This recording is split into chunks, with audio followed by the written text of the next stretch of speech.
Hallelujah, praise the lord. প্ৰভু যীশুৰ মধুৰ নামত আপোনালোক সকলোকে স্বাগতম জনালোঁ। আশা কৰোঁ আপোনালোক সকলোৱে ভালে আছে। প্ৰভু চাকিসকল সুন্দৰ দিন সুন্দৰ বতৰ ঈশ্বৰে আমাক দিলে, তাৰ কাৰণে ঈশ্বৰৰ ধন্যবাদ দিওঁ। আহক আজি আমি সদায় দিন ঈশ্বৰৰ বাক্য পাঠ কৰাৰ নিচিনাকৈ আজিও এটা আমি নতুন ঈশ্বৰৰ বাক্য পাঠ কৰোঁ হওক।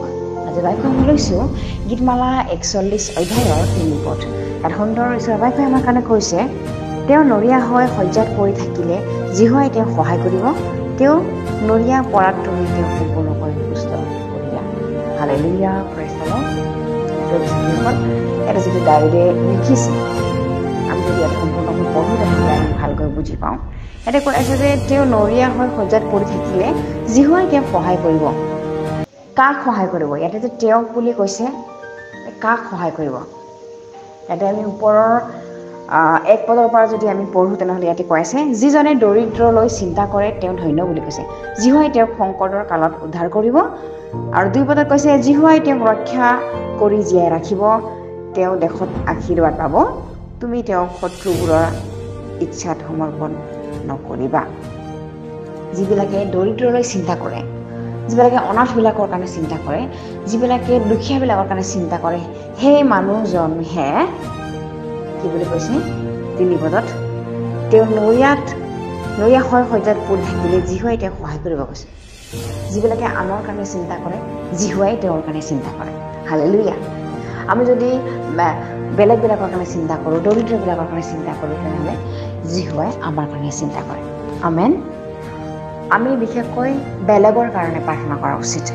আমি বেলেগৰ কাৰণে প্ৰাৰ্থনা আমি খোজা উচিত। ঈশ্বৰৰ আগত আমি বেলেগৰ কাৰণে প্ৰাৰ্থনা কৰা উচিত, যাতে তেওঁবিলাকেও ঈশ্বৰৰ কাৰণে তেওঁবিলাকেও যাতে মুক্তি পায়, উদ্ধাৰ পায়। আমি ঠিক তেনেকৈ বেলেগৰ কাৰণে আমি প্ৰাৰ্থনা কৰা উচিত। আৰু আমাৰ কাৰণে আমাৰ ঈশ্বৰ যি হয় আমাক সহায় কৰিব, আমাক ৰক্ষা কৰিব। Hallelujah, praise the lord. সেইকাৰণে ইয়াতে আমি পঢ়িলে গম পাওঁ যে যিবিলাকে দৰিদ্ৰৰ কাৰণে চিন্তা কৰে তেওঁ ধন্য বুলি কৈছে, আৰু যিহোৱাই তেওঁক সংকটৰ কালত উদ্ধাৰ কৰিব আৰু তেওঁক ৰক্ষা কৰি জীয়াই ৰাখিব।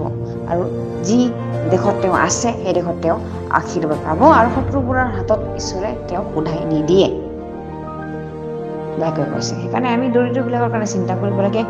যিবিলাকে ঈশ্বৰক নাজানে, যিবিলাকে অন্ধকাৰত আছে, যিবিলাকে ৰাস্তাই পথে মগনীয়া হৈ আছে, এনে মানুহবিলাকৰ কাৰণে আমি চিন্তা কৰা উচিত। কাৰণ তেওঁবিলাকে ঈশ্বৰক নাজানে, তেওঁবিলাকে যিবিধ ঈশ্বৰক নাজানে, তেওঁবিলাকৰ হৃদয়ৰ চকু, জ্ঞানৰ চকুবিলাক অন্ধ হৈ আছে।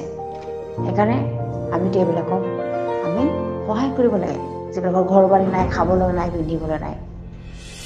আমেন। কিয়নো বাক্যত কৈছে যে আমি যদি এনে শ্ৰেণীৰ মানুহবিলাকৰ কাৰণে যদি সহায় কৰোঁ, তেনেহ'লে আমি যিহোৱাকে সহায় কৰা বুলি বাক্যত লিখা আছে। হালেলুয়া। সেইকাৰণে আমি যদি এনেকুৱা সহায় কৰোঁ বা এনেকুৱা যদি সহায় কৰা ব্যক্তি আছে, দৰিদ্ৰবিলাকৰ কাৰণে, অনাথবিলাকৰ কাৰণে, যিহোৱাই এনেকুৱা মানুহবিলাককহে ৰক্ষা কৰিব কৈছে। যে তেওঁ যদি নৰিয়াটো পৰি থাকে তেনেহ'লে যিহোৱাই উদ্ধাৰ কৰিব। আৰু বাক্যই কি কৈ আছে ইয়াতে, যে তেওঁ নৰিয়াত পৰিলেও সম্পূৰ্ণকৈ সুস্থ কৰিব ঈশ্বৰে। সম্পূৰ্ণকৈ সুস্থ কৰিলা বুলি ইয়াতে লিখা আছে, কৰিব কোৱা নাই, কৰিলা। তাৰমানে তেওঁ ইতিমধ্যে সুস্থ কৰিলে এনেকুৱা ব্যক্তিসকলৰ কাৰণে। আমেন। সেইকাৰণে আমি সদায় আনৰ কাৰণে চিন্তা কৰা উচিত, কাৰণ যিহোৱাই আমাৰ কাৰণে চিন্তা কৰিব। আৰু এনেকুৱা ধৰণৰ মানুহবিলাকক যদি আমি সুস্থ বা প্ৰাৰ্থনা কৰোঁ, সুস্থতাৰ কাৰণে তেওঁবিলাকে যাতে আৰোগ্য হয় তাৰ কাৰণে প্ৰাৰ্থনা কৰোঁ, তেনেহ'লে আমি যিহোৱাৰ কাৰণে প্ৰাৰ্থনা কৰা বুলি বাক্যত লিখা আছে। হালেলুয়া। মই বিশ্বাস কৰোঁ এই বাক্যৰ যোগেৰে আপোনালোক সকলোৰে আশীৰ্বাদ প্ৰাপ্ত হৈছে বুলি। আহক আমি একেলগে প্ৰাৰ্থনা কৰোঁ।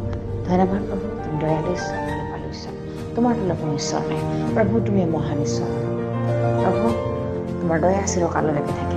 যিবিলাকে দৰিদ্ৰ, যিবিলাকে মগনীয়া, যিবিলাকৰ দুখত আছে, যিবিলাকে বেদনাত আছে, তেওঁবিলাকে সকলোকে তুমি উদ্ধাৰ কৰা প্ৰভু, যাতে তেওঁবিলাকে অনন্ত জীৱন পায় আৰু সদায় তোমাৰ লগত থাকে। প্ৰভু ধন্যবাদ দিওঁ এই সকলো যাচনা নাচৰতীয় প্ৰভু যীশুখ্ৰীষ্টৰ নামত অৰ্পণ কৰিছোঁ। আমেন। Praise the lord.